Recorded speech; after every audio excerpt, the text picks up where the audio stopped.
What's up, y'all? How y'all doing? My name is Hollywood Famous, and thank you for watching my video. This video here would be in regards to my Lipo 360 and BBL that I got done in Miami on September 7th, 2021. If you have not watched my last video, make sure you guys go check it out first, and that way you'll be understanding the backhand of the aftermath of, my post-op experience. In my last video, I was showing you guys everything that happened as it was going on, but this way I'll be able to further explain and things of that nature. I believe I left my last video off at day 3 of my surgery, and after that, it was pretty much the same thing. I had already gotten my massages. I didn't get my last massage from the facility because I felt as though it was just it wasn't like the massage that I need. Like, I don't know what the issue was, but I wasn't getting contoured. I was just getting a massage, and then ain't gonna lie, I was kind of being a little baby and wasn't able to sit through it. So I didn't want to get out of bed and go to the last one. I was just like, fuck it. But I did pay someone in Miami. Her name was, I think, Soul Snatch Miami. I'll leave her information down below. She came and did my massages, and once she did my massages, she actually contoured my waist to my ass to everything. So I actually saw the shape of my waist going down, down, down. Because when you're first out of surgery, you're like a block. You're like a block everywhere. You're like, what the fuck going on? But she came in, she actually contoured my waist in. So I was like, damn, okay, all right, I can see, and it went down even smaller from that. As I stayed in Miami from that Monday to that Friday, and then I traveled to Tampa, where I went to get my massages from my massage therapist. I have her information below. She's amazing. She came to you. If you're ever in the Tampa area or Central Florida area, she's willing to travel. She was contouring me. She did any drainage that I need. She was very easy on my massages to my needs so that I was able to last. But even with that being done, I still was not able to last getting my massages. I'm not sure how y'all do it, but it was a no for me. I made sure at least I had no more drainage coming out, and I didn't. I drained most of my fluid out, and then whatever was left, I was drinking hella water, hella Gatorade, hella pineapple juice. So that all flooded out from me just peeing about that too. So I was self-massaging from there on out. I know a lot of people said that they spent like $1,000 for massages, and that was just not the route that I took. I at least made sure I had all my fluids drained out to the point where they were so low that I had to pee them out. Other than that, if I could do my own massages from the get-go, I would have, because I could not take the satisfaction of someone touching me at all. I'm very ticklish as it is, and that wasn't even the case then. It was just the pain and someone else giving me pain. It just didn't sit well with my brain. Once I started doing my self massages, I was still in pain, but it was coming from my own self, if that makes sense. So my brain could sit there and take me doing my own massages rather than someone else doing it. It was just a mind thing. I don't know. It's a big mind thing. But like I said, I had to start looking into self-massaging. With self-massaging, you want to use oil such as natural oils, or you can use like vitamin E oil, anything natural. You don't want to go out and get some bad Bath and Beyond, type ish. You want to use some natural whole oil. For the first time, whether you start like I started after my 7th day or whatever, you want to make sure you wear gloves, just because you're still fresh out of surgery and you still don't want to infect your skin from, anything that could be hidden in your hands at all. So make sure you guys wear gloves at least for like the first week or 2. After that, you can start doing it from just washing your hands clean with dish soap, or I love using the Dawn soap because it's like antibacterial, or you can use the antibacterial soap that you had to have before I arrived in Tampa. The itchiness was out of this world, out of this world. I could not take it. I was looking up out of my sleep from being itchy. It was just a bad experience. There was nothing to play with. I tell you, it's nothing to play with.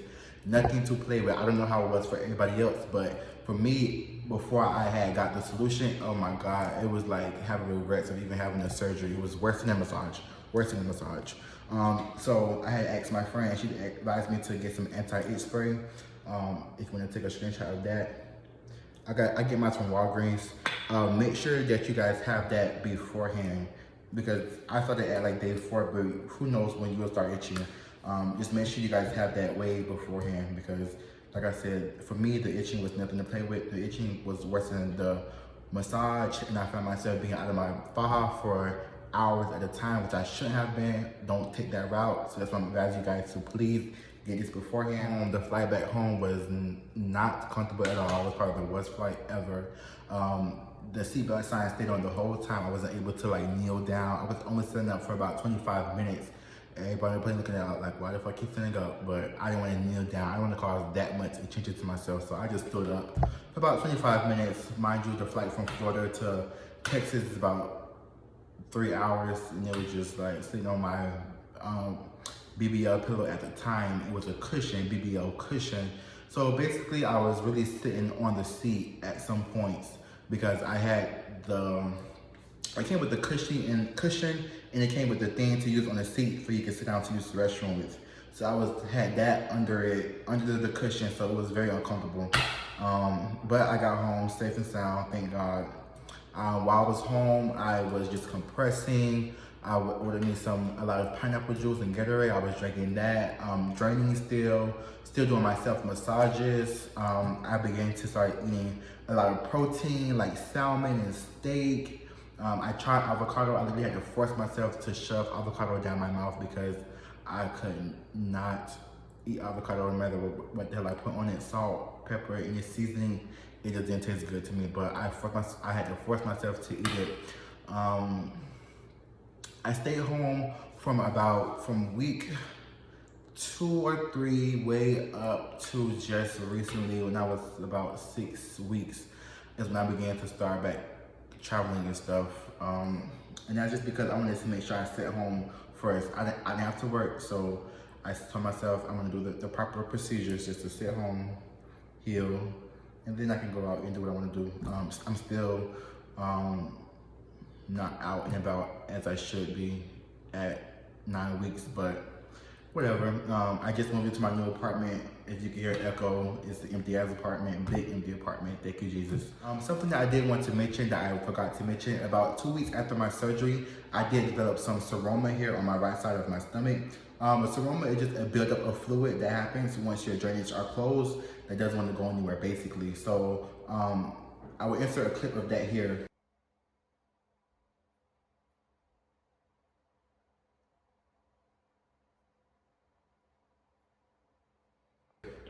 But as regards to how bad it is and severe it is, mine was very small. I did go to the emergency room, but they wasn't able to do anything about it because I just had surgery, of course, which I have known that rather than going and wasting my time. But all I did was just extra compress. I did have a compressed belt that I used to wear. Right now I'm in the process of getting it enhanced and taken in so I can start back wearing it. Because right now it's not doing anything for me because I got so small. But if you guys develop seroma, make sure you guys just compress, extra compression. If you have seroma, I advise you if you already have traveled home because no one's able to work on your body except for your surgeon. So if you already had traveled home, I advise you just to compress that. At that point, you will have to start wearing probably a compression belt or a waist trainer just so you can have more compression because you don't want the seroma to get any worse and you will get fibrosis. And just look it up and you will not. So I will insert a time lapse of my surgery results as it was going on from like week to week, just so you guys can get an idea of how it was and how it went. But as of right now, I will show you guys what I'm looking at 9 weeks. Okay guys, this is me with my faja, my board, and my 2 foams on the side. I am busting out of this faja. I need to order another one. That's just for me being aggressive with it. But I do not like to wear my straps above my shoulders because I just feel like I have on a bra and it gets uncomfortable at night and during the day sometimes. But if I'm wearing certain things, I'll put it up. But at 9 weeks, I should be wearing this more often than I do. I try to only wear it while I'm asleep or while I'm home, but out in the day, I really do not like having a faja on. But I will continue to wear it for the rest of the year, at least while I sleep or while I'm home chilling. This is how I look in the faja. I said, so you guys can see, ain't trying to get blocked or nothing. Like I said, this is week 9 made yesterday. This faja is actually one that I had to go purchase after I got done with surgery because I feel like the facility that I went to tried me and they tried to give me a 3X, knowing goddamn well I was not a 3X going into surgery. Even though I did swell, but from the get-go, it was always been too big. So I had to go purchase me another faja from Pretty Girls Curves, I believe. And this is the one that I have now. I have taken this one in about probably 3 times by now, but it's time for another one. So I will be ordering me another one soon, probably just a small. But anyway, this is my stomach. What I'm not sure about what would change, I think I used to wear my board too low, so I feel like this part is more flatter than this part. It may all come out the same. This is not sucking in, sucking out. This is regular stomach. Let me see if we can give you guys a back view.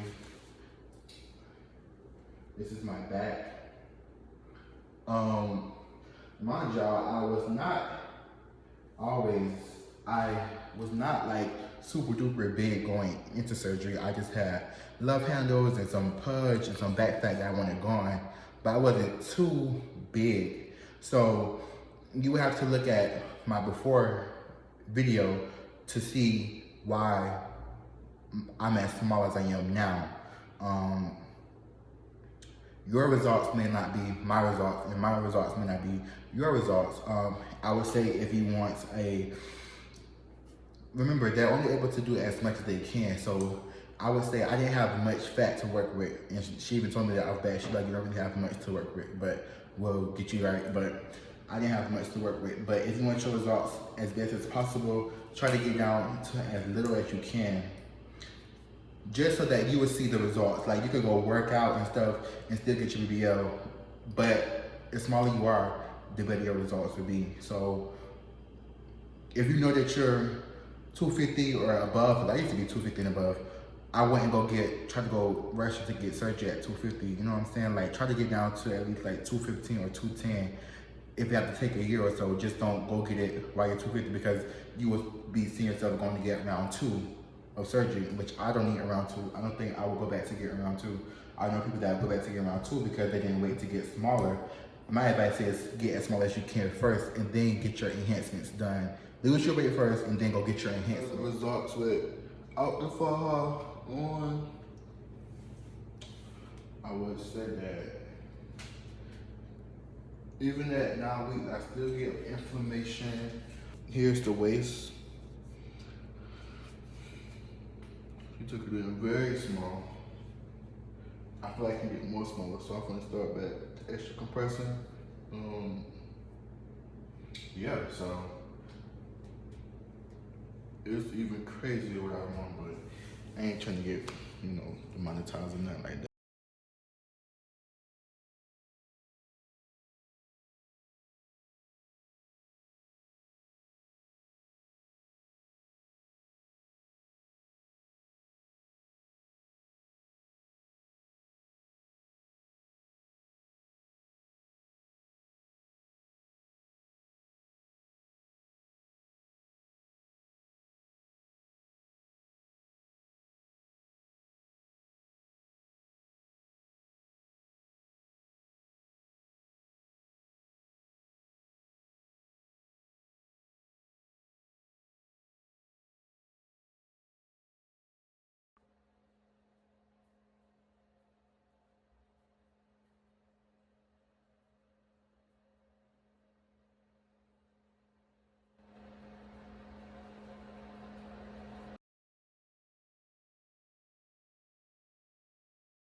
And this is coming to the end of the video, but I want to go over some things that you guys always ask me in my comments or stuff like that. The pain level, my pain level never went above a 5 at all. That's surprising to say, but I never experienced pain above a 5. And 5 is kind of reaching, because it just feel like once you wake up, it feel like you had surgery, of course, for me. But like I said, I was walking the same day, lift myself up the same day, moving the same day. Nothing, didn't need any help with anything. So my pain level was very tolerable. The cost, you guys always ask me how much did I pay. In total, I spent $5,000 for the surgery itself. $5,000 for the surgery itself. as far as before care, during care, and after care, I would say I spent about $3,000 on that itself. So I spent around like $8,000 on my surgery in whole. So don't think that, oh, once you get the money for the surgery, you're done. No, you still, if you have to pay rent, you have to get money for that. You need money for your hotel, you need money for the rental car, you need money for food, you need money for anything that may come up unexpectedly. You need money for all. The facility that got my procedure done at was Jolie's Plastic Surgery in Miami, Florida. My doctor was Dr. Valina. I only got to meet her once, but she was very nice and sweet when I met her. She's very friendly. I did forget to mention, this muscle stick right here comes in handy so much. This shit was only about $7 on Amazon, and it saved me so much money. I don't know if it's called Idison or Idison, whatever the pronunciation for it, it doesn't matter because you have the words right here in your face, so just go and Google it. But as far as how it works, I don't use with oil. It's just a muscle relaxing stick. Same thing as a massage.